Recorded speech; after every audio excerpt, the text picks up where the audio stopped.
Number आया है अभी, तुम जा सकती हो।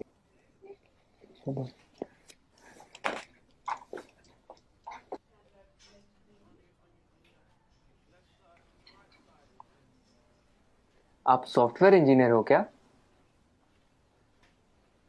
आप लोगों ने देश में कितनी तरक्की लाई है, सब कुछ कितना एडवांस हो गया है। थैंक्स। आप लोगों को देख के तो मैं एकदम हैरान हो जाता हूँ। आप कंप्यूटर में अंदर कुछ कोड करते हो और बाहर दुनिया बदल जाती है। इतना आसान नहीं है दोस्त, ये कुछ कोड का काम नहीं है, काफी मेहनत जाती है इसके पीछे। कॉम्प्लिकेटेड है, काफी कॉम्प्लिकेटेड। वाकई, इसीलिए तो आपको इतनी तनख्वाह मिलती होगी ना। Why does everyone just sees the money in it? इसके पीछे की मेहनत कोई नहीं देखता। हम हिंदुस्तानियों की सोच ही छोटी है। जस्ट बिकॉज मैं पूरा दिन एसी ऑफिस में होता हूँ और ऑब्वियसली मुझे पसीना तो आता ही नहीं होगा, राइट? आप लोगों को ताकत यूज करनी होती है, हमें दिमाग लगाना होता है। ये बाल सफेद ऐसे ही नहीं होते।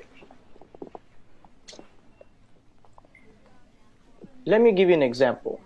वो ईसीजी मशीन देखो, सब कुछ कंप्यूटराइज्ड है। आपके बॉडी में क्या क्या चल रहा है सब कंप्यूटर से निकाल सकते हैं।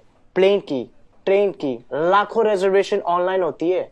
बैंक के ट्रांजैक्शन सब एक सिंगल डेटाबेस में। Data integrity, locking, data security. कुछ आइडिया ये सब डिजाइन करना कितना कॉम्प्लिकेटेड है? और आप कह रहे कि कोडिंग करना आसान है। आप ये सब कोड करना जानते हो? पहले करता था, अब मैं प्रोजेक्ट मैनेजर हूँ, मेरी टीम सब करती है। ओह, तो अब काम आसान हो गया होगा। इस फील्ड में कुछ आसान नहीं है। जितना ऊपर जाओ उतनी ही रिस्पॉन्सिबिलिटी बढ़ती है, काम बढ़ता है, स्ट्रेस बढ़ता है। कोडिंग और डिजाइनिंग ये फिर भी आसान है, लेकिन अब मुझे पूरी टीम संभालनी पड़ती है। 10 लोगों को हर रोज जवाब देना होता है, क्वालिटी मेंटेन करनी होती है। 2 घंटे ईमेल ना चेक करूं तो लोग पैनिक करने लगते हैं। एक साइड से रिजल्ट का प्रेशर होता है और दूसरी साइड को कस्टमर को रिप्लाई करना होता है। रिक्वायरमेंट्स बदलती रहती है और यूजर्स को कुछ और चाहिए होता है, और आपका बॉस कभी सेटिस्फाइड नहीं रहता है। दोस्त, शायद तुम्हें पता नहीं है टेंशन और प्रेशर साथ में हैंडल करना कैसे होता है। मुझे पता है सर, टेंशन और प्रेशर दोनों साथ में हैंडल किया है। 6 साल पहले की बात है।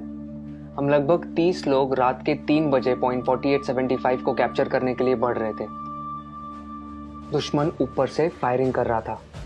अगली गोली किसके नाम पे लिखी थी पता नहीं था।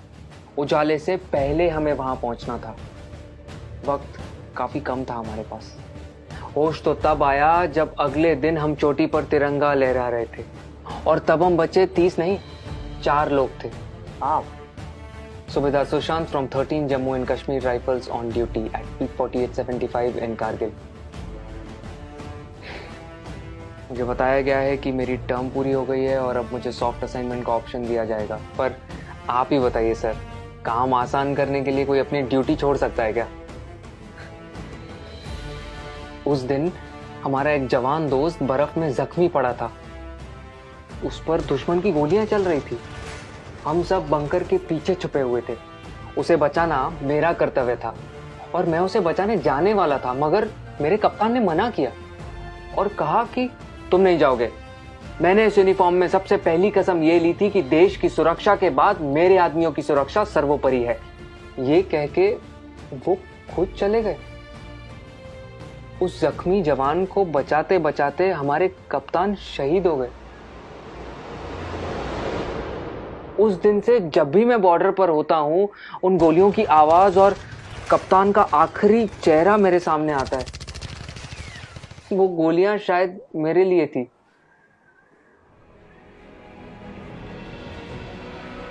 टेंशन और प्रेशर दोनों के साथ काम करना जानता हूं मैं। Sir, keep it on? Yeah, sure. It was nice meeting you. Thank you for your service. जय हिंद। जय हिंद।